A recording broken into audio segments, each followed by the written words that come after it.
Satgas Damai Kartens kontak tembak dengan KKB di Pegunungan Bintang, Papua.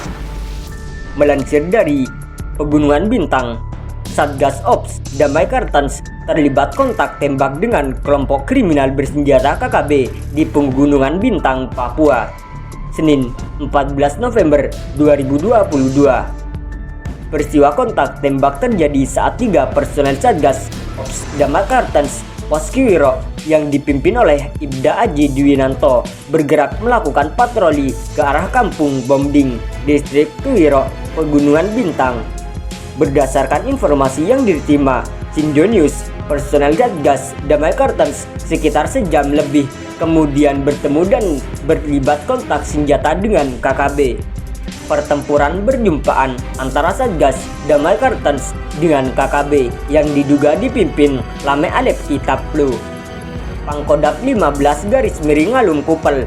Pertempuran berlangsung selama beberapa saat. Selanjutnya, anggota Satgas melaksanakan olah TKP dan ditemukan secercah darah.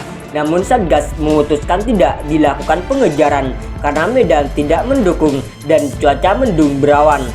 Operator drone kemudian melaksanakan patroli di sekitar TKP untuk memantau arah pelarian anggota KKB, namun tidak terpantau hal-hal yang mencurigakan karena lebatnya pepohonan.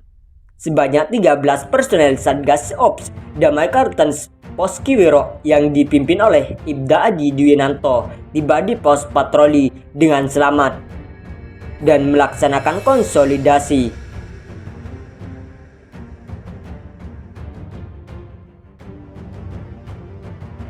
Bos KKB Papua ketar-ketir, ada pasukan brewok masuk Nduga. Kini ruang geraknya mulai terbatas.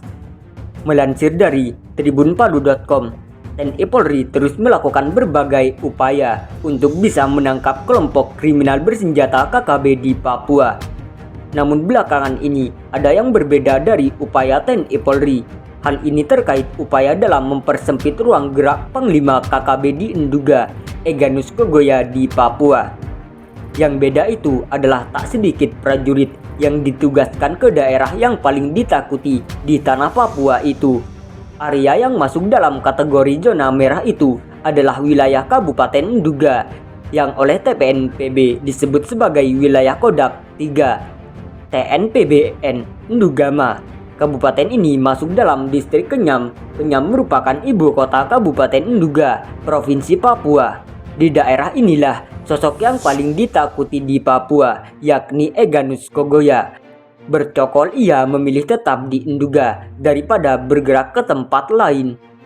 Lantaran teridentifikasi tak pernah meninggalkan hutan Nduga, maka Egyanus Kogoya pun bebas merdeka melakukan penyerangan ke sarang TNI Polri.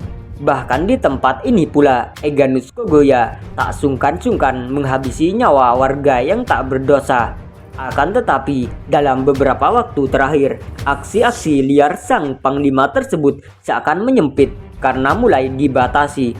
Pergerakannya tak sebebas dulu. Pasalnya, hampir di setiap detik selalu ada petugas yang tergabung dalam Satgas Operasi Damai Kartens. Keberadaan petugas itu awalnya tak disadari oleh para anggota KKB yang merupakan anak buah Egyanus Kogoya. Soalnya para prajurit TNI Polri itu tak hanya mengenakan pakaian keprajuritan yang menjadi kebanggaan bersama. Para prajurit juga mengenakan pakaian sipil yang memudahkan mereka membaur dengan masyarakat setempat. Tapi ada satu hal yang membedakan prajurit TNI di distrik Kenyam dan sekitarnya di Papua. Bedanya adalah penampilan para prajurit tersebut. Mereka umumnya berjenggot dan berambut gondrong. Pasukan brewok dan gondrong itulah yang kini membuat cemas KKB. Yang masih menjadi khawatiran publik adalah Egyanus Kogoya memiliki fasilitas perjuangan yang terbilang modern.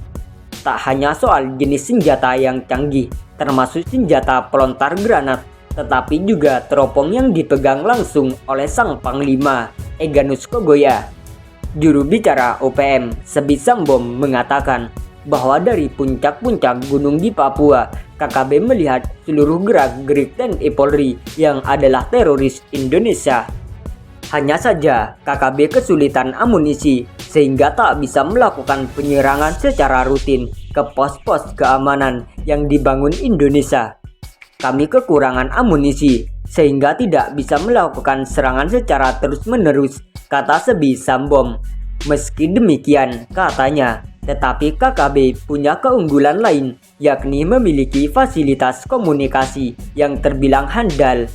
Oleh karena itu, kapan dan dimanapun para pemasok amunisi berada, mata-mata KKB akan dengan mudah menemuinya. Berdasarkan video yang viral di media sosial, belakangan ini, pasukan brewok dan gondrong kini demikian menyatu dengan warga. Bahkan baru-baru ini, pasukan yang diberi gelar setan hijau tersebut berhasil membangun Honai perdamaian di daerah itu. Honai perdamaian itu dibangun bersama warga sipil, para tokoh pemuda, juga tokoh masyarakat yang ada di wilayah tersebut. Dengan sangat menyatunya warga sipil dan TNI Polri tersebut, KKB Papua justru bak cacing kepanasan. Dari video yang viral di media sosial, terlihat pasukan brewok itu dekat sekali dengan masyarakat. Mereka saling berbagi makanan, pakaian, dan lainnya. Tak diketahui persis pada lokasi mana video tersebut diabadikan dan kapan kebersamaan antara warga dan pasukan brewok itu tercipta. Namun dari gambar yang ditampilkan, terlihat jelas betapa dekatnya prajurit TNI Polri itu dengan warga Papua yang berada di Kabupaten Nduga itu. Namun dari balik kedekatan prajurit dan warga itu, tertebar aroma lain bagi Panglima Egyanus Kogoya. Sang Panglima ini dikabarkan semakin cemas sebab ruang geraknya makin sempit semenjak hadirnya pasukan brewok dan gondrong yang ada di tanah Ndugama itu. Tak hanya keberadaan para prajurit tersebut, tetapi banyak anggota yang diterjunkan ke Nduga pun jadi masalah tersendiri bagi Egyanus Kogoya yang merupakan Panglima TPNPB Kodam 3 Ndugama di itu. Kesulitan yang dihadapi sang Jenderal KKB adalah pertama sulitnya mereka keluar masuk kampung sekedar mencari tambahan bahan makanan. Kedua, semakin sulit mereka mendapatkan amunisi sebagai bekal utama dalam melancarkan perjuangan.